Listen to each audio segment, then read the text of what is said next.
Welcome to the Cheating Secrets channel. I arrived home 15 minutes ago and was surprised that my wife Molly wasn't home yet. She often stayed late at work a few times a week, but usually she would still get home before me and have dinner ready by the time I walked through the door. I grabbed a beer and was about to call her about dinner plans when she beat me to it. My cell phone rang. "Hi, dear. Are you still at work?" "Yes, Jack, but we're leaving now. I have a surprise for you that I think you'll like. At least, I hope you will." "I certainly will like it. We need to talk when I get home, so please be there and ready to chat when I arrive. I'll be home in 20 minutes. Should I start dinner or run out and buy something?" "No, Jack, we won't have time for that tonight. Maybe later. But Jack, just remember, I love you and only you, and I can't wait to see you." "I love you too, and will be waiting for you with open arms." 20 minutes later, my wife Molly entered, and I immediately noticed that she looked a bit disheveled, in wrinkled clothes. Her stockings were gone, and her makeup and hair were a bit messy. "Wow, you must have had a tough day, Molly. You look a bit frazzled. What happened?" Molly quickly approached me, hugged me, and looking into my eyes, whispered, "Jack, you know how much I love you, and I know you love me and would do anything for me, right?" "Of course, Molly. Maybe I wouldn't kill for you, but I do almost everything else." "So what happened? I can't wait to hear what kind of awkward situation you got yourself into this time." "Nothing like that. Jack, just let me finish, and when I'm done, you can ask me questions. You know how you mostly let me make almost all of our decisions, and you're so kind and loving to me that you let me do almost anything I want. Well, over the past few weeks, I've been talking to my boss Ralph about our relationship, and he has some ideas that seemed sensible to me. He made me read several stories about submissive men who enjoy when their women dominate and how it really helps their relationships. I must admit, Jack, those stories were very erotic and really stirred my imagination. Molly, yes, I am kind to you and allow you to make your own decisions about matters that do not change our lives or are not critical. But if you remember, in matters such as which house we buy, which cars we purchase, how we invest our money, and major financial decisions, I am the one who decides.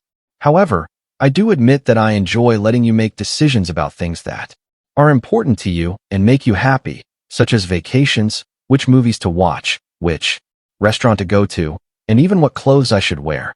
But I don't think that makes me submissive. I just love you and want you to be happy. My dad told me that the secret to a happy and stress-free marriage is not to worry about the little things. Then he reminded me that almost everything is a little thing, and life should be lived as positively and happily as possible. Okay, Jack, but I still think my boss was right when I compared you to him. He is assertive, powerful, and takes what he wants. People bow to his strong personality and do what he decides, not the other way around. He explained to me that he is an alpha male, dominant, and at the top of the hierarchy, whereas people like you, although loving and kind, are more beta males and enjoy being dominated and submitting. They might not know it yet, but they have that quality, and it's waiting to come out.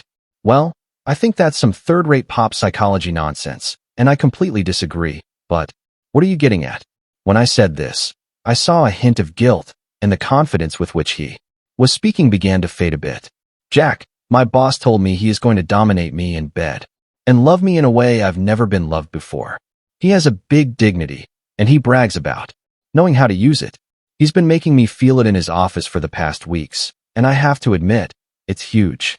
I know it was wrong, and I probably crossed a line that a young married woman should avoid, but it really excited me, and I've been fantasizing about him for the past few weeks, imagining him seducing me in the office.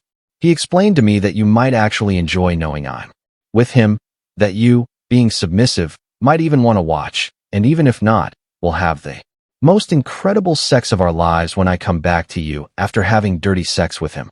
I looked at her, expecting some punchline, but suddenly realized she was serious and that she was telling me she had really felt him and who knows what else. What the hell, Molly? You must be joking. How could you think I would be okay with this? Jack, I know you love me, and I know you want me to be happy. I'm convinced that this will take our love and our sexual life to a completely new level. Molly, are you telling me that you had sex with your boss? What the hell were you thinking, Molly? Oh no, Jack, I would never cheat on you. Bullshit, you already did. You've had intimate conversations with Ralph, and you already told me that you've touched him. Did he have sex with you? She lowered her eyes and, unable to look at me, said, No, Jack. Not yet. He did finger me in the car on the way here, and he's waiting in the driveway so we can talk about this. And then he plans to come up to our bedroom, and we're gonna have sex. You can watch if you want. Ralph would like that. But if not, when we're done, you can come and get me, and I'll have a treat for you, letting you do anything you've ever dreamed of. Are you kidding me? He's outside right now, and you believe his nonsense? The thought of being with you after you've been with him makes me want to vomit. And what now, Molly, since I'm saying no and demanding that you send him away? Well, don't let me hold you back, Molly. I see that you'll do this regardless of what I say. If not now, then soon, maybe even without telling me. Anyway, you've already cheated on me. So go upstairs and get ready. Her look, full of guilt and shock at my statement, made her pause. But then she turned to leave. On the stairs, she turned back and said, You'll see, Jack. It's going to be epic. Yes, Molly, it will be epic. You have the right to do this. After she went upstairs, I rummaged through her handbag and took her car keys, house keys, and phone. From her wallet, I took our joint credit card, then went to the kitchen and grabbed a kitchen towel from the linen drawer and some zip ties from the tool drawer. I also grabbed a very large carving knife and went outside to meet Ralph. Ralph was sitting in his car in the driver's seat, reading his phone. When I approached, he lowered the driver's window and said, All right, little Jack, I suppose your wife told you? Don't worry, I'll still let her have sex with you, at least for now, until she is completely under my control. You'll enjoy. I didn't let him finish his last statement. I put my whole body into the angriest, most vicious left hook I could muster and punched him square in the nose. The satisfying crunch confirmed that I had done some damage. I handed him the kitchen towel and said, Here, you might need this, Ralphie.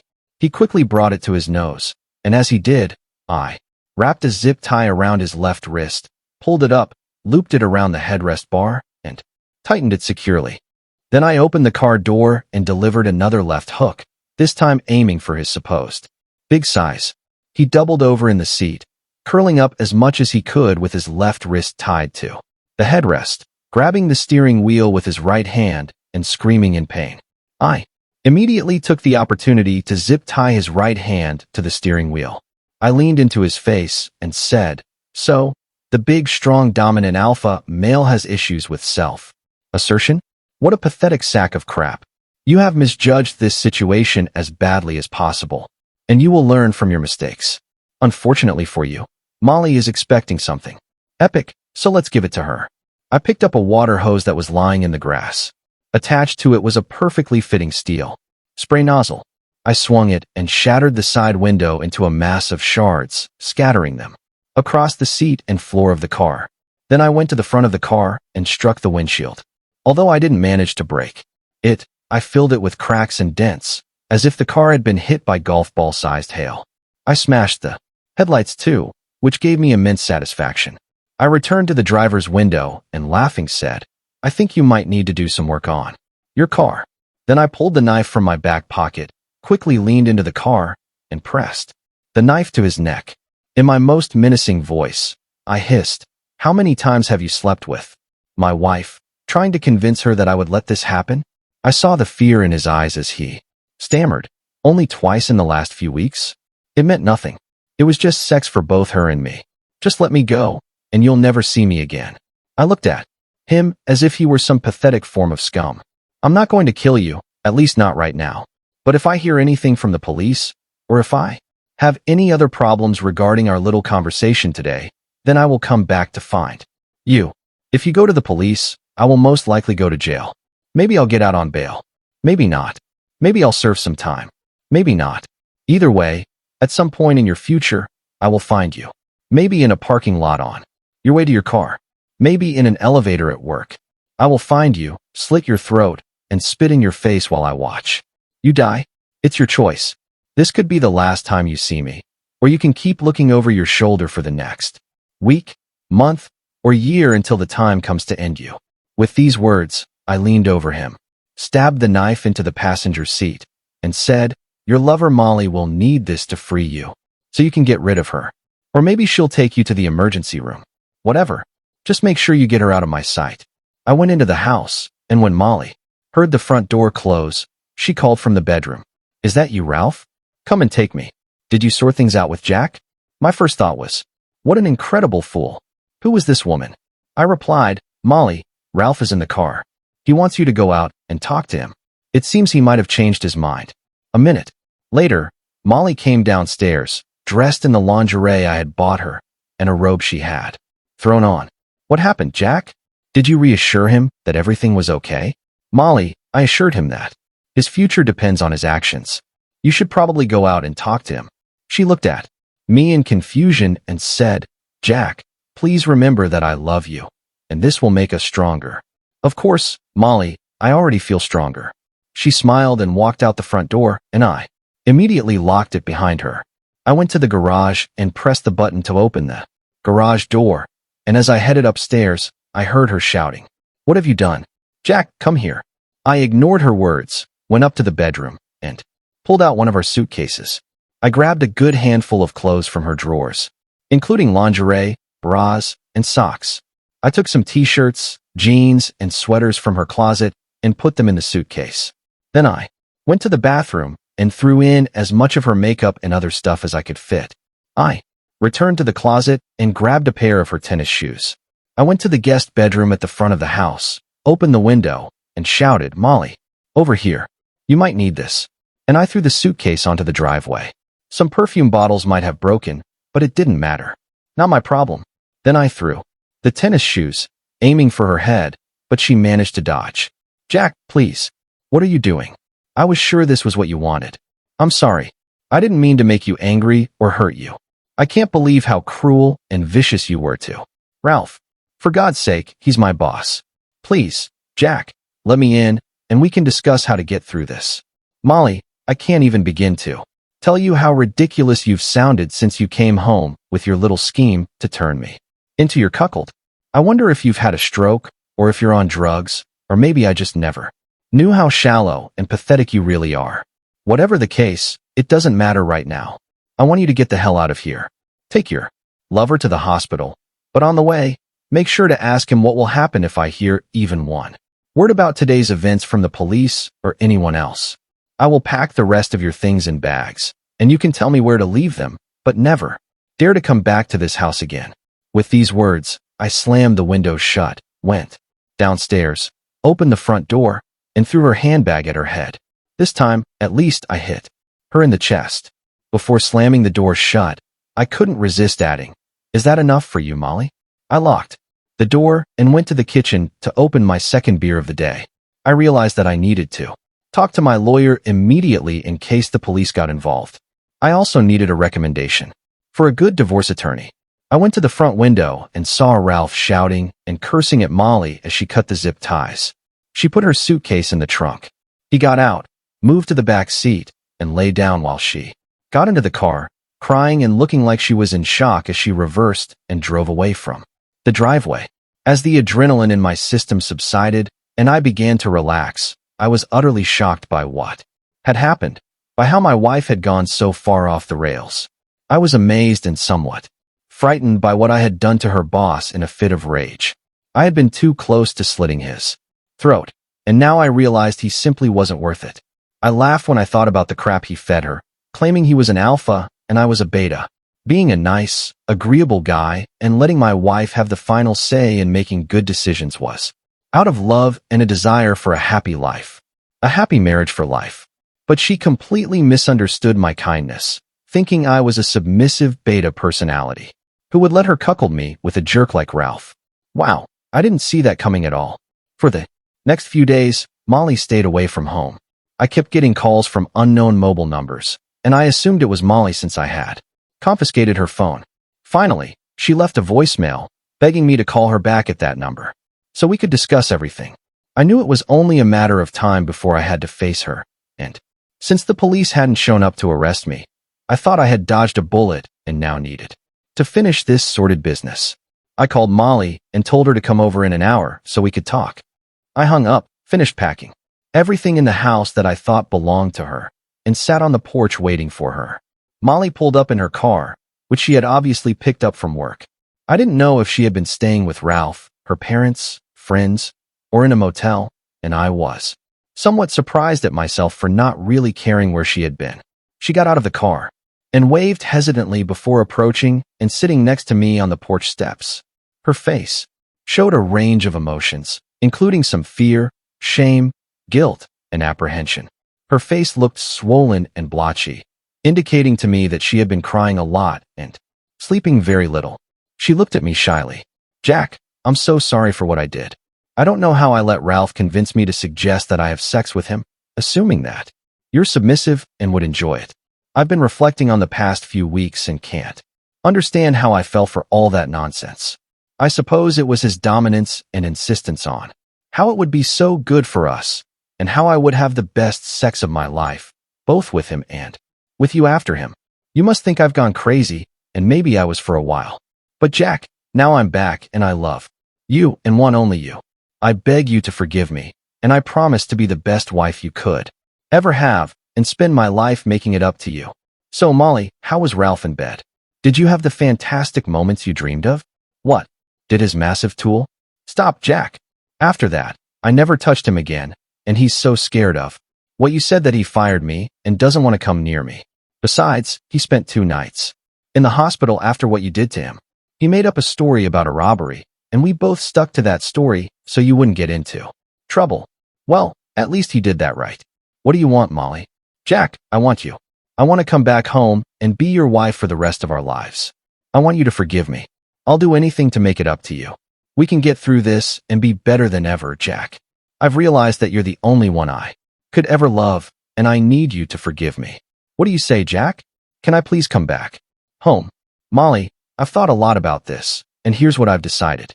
We were in love for 2 years and married for 3. Now, after just 5 years, you are obviously bored with our life, or at least our sex life, and you're looking for more. You might think you love me, and maybe you do, but I'm damn sure you don't respect me. You would never have thought of me as some submissive beta male who would willingly let you sleep with your boss and then clean up after him if you had any real idea of what love or respect is. Besides, Molly, you did cheat on me. Ralph said you had sex with him at least a few times over the past weeks while he was convincing you of this alpha/beta nonsense. Your lust outweighed the vows and promises you made to me, and that's after just 5 years. What will happen in 7, 10, 15, or 20 years? How many times will you get bored and break those vows? Jack, I will never do that to you again. You already did it, Molly, so don't say never. No, I've thought a lot about this. We don't have kids, we don't have much savings, and our only real asset is the house, which has very little equity. I've decided, Molly, that the risk of staying with you is much greater than any benefit.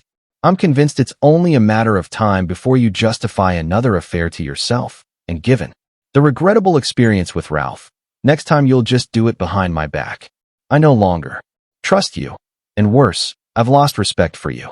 I can't be with someone who doesn't respect me, and whom I no longer respect. Molly began to cry as I explained my decision, and now she was sobbing as I told her we were finished. Molly, we're getting a divorce. You'll keep your car, and I'll keep mine. We can split our savings and sell the house. We're both still young, and I hope to start over with someone who will love and respect me for who I am. I've already hired a divorce lawyer, so we can do this amicably, or you can hire your own lawyer. Now let's load your things into the car, and you can leave and love as many alpha males with big sizes as you wish. I'll start moving out next week, so we can put the house on the market. No, Jack. No. You have to forgive me. I need you. I love you. I really do respect you. It was just a mistake I was drawn into. You have to forgive me. Molly, I'm sorry, but I've said all I have to say. Now it's time to move on with our lives, and if our paths cross in the future, let's just be polite and say hello.